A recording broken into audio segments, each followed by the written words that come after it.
টালিগঞ্জে ফের উদ্ধার হলো বোমা। কালীগঞ্জ কাণ্ডে মূল অভিযুক্ত আনোয়ার শেখ এবং দাওয়াল শেখের বাড়ির পিছন থেকে সকেট বোমা উদ্ধার করা হয়। সকেট বোমা ভর্তি ব্যাগ এবং ড্রাম উদ্ধার করা হয় সেখানে।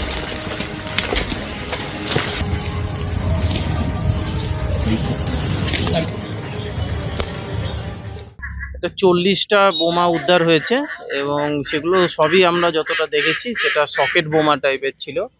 তো যাই হোক, সেখানে বিডিএস টিম এসছে এবং সেগুলোকে নিউট্রালাইজ করেছে। একই জায়গার মধ্যেই সবগুলো সেখানে ছিল এবং সেই ক্ষেত্রের মধ্যে টোটালটাই একসঙ্গে নিয়ে ওনারা নিউট্রালাইজ করেছে।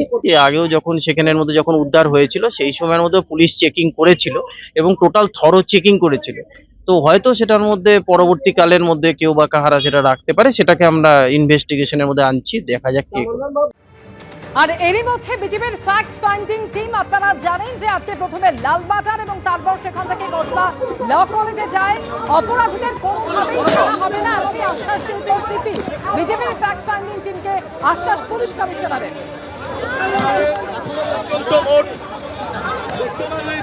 ইতিমধ্যেই সুকান্ত মজুমদার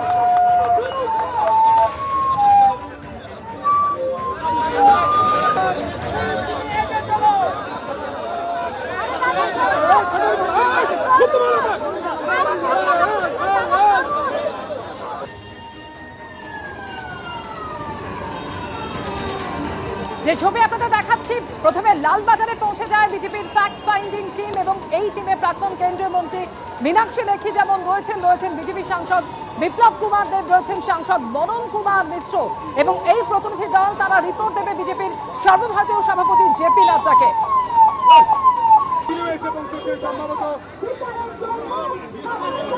আর এই মুহূর্তে যে ছবি দেখতে পাচ্ছেন, যখন কসবার ল কলেজে এই বিজেপির ফ্যাক্ট ফাইন্ডিং টিমের সদস্যরা তারা পৌঁছে যান, প্রথমে পুলিশের সঙ্গে তখন বাদানুবাদ হয়, ভেতরে যেতে দেওয়ার অনুমতি দেওয়া হচ্ছিল না বলেও অভিযোগ করেন ফ্যাক্ট ফাইন্ডিং টিমের সদস্যরা।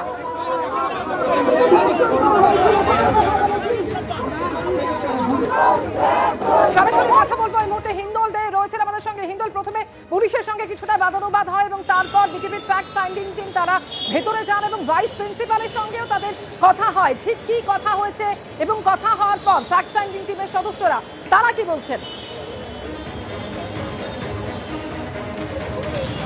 একেবারেই দেখো, ফ্যাক্ট ফাইন্ডিং টিম তারা কিন্তু লালবাজার থেকে সরাসরি কসবার এই ল কলেজে, সাউথ কলকাতা যে ল কলেজ যেখানে ঘটনাটি ঘটেছিল সেখানে ঘটনাস্থলে তারা আসেন এবং এখানে কিন্তু স্বাভাবিকভাবেই যেভাবে গার্ডরেল দেওয়া রয়েছে এবং ব্যাপক পরিমাণে পুলিশ এখানে মোতায়েন করা ছিল, তারা কিন্তু সেই ফ্যাক্ট ফাইন্ডিং টিমকে আটকে দেয়।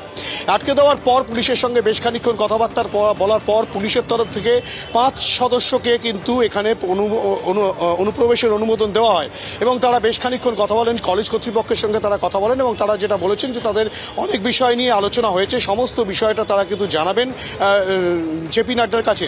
এবং এর পাশাপাশি তোমাকে বলে রাখি, যখন তারা এই ফ্যাক্ট ফাইন্ডিং টিম ভেতরে প্রবেশ করে, এই 5 সদস্যের টিম প্রবেশ করার সঙ্গে সঙ্গে এইখানেই কিন্তু আমরা যেখানে দাঁড়িয়ে রয়েছি এই কলেজের সামনেই, তখন কিন্তু অধিকার দখলের মঞ্চের যারা ছিলেন সদস্যরা তারাও কিন্তু স্লোগান তোলেন এবং উল্টো দিকে এখানে বিজেপির বেশ কিছু কর্মী সমর্থক ছিলেন, কেননা রাজ্য বিজেপিরও নেতৃত্ব তাদের সঙ্গে ঢোকে এই ফ্যাক্ট ফাইন্ডিং টিমের সঙ্গে।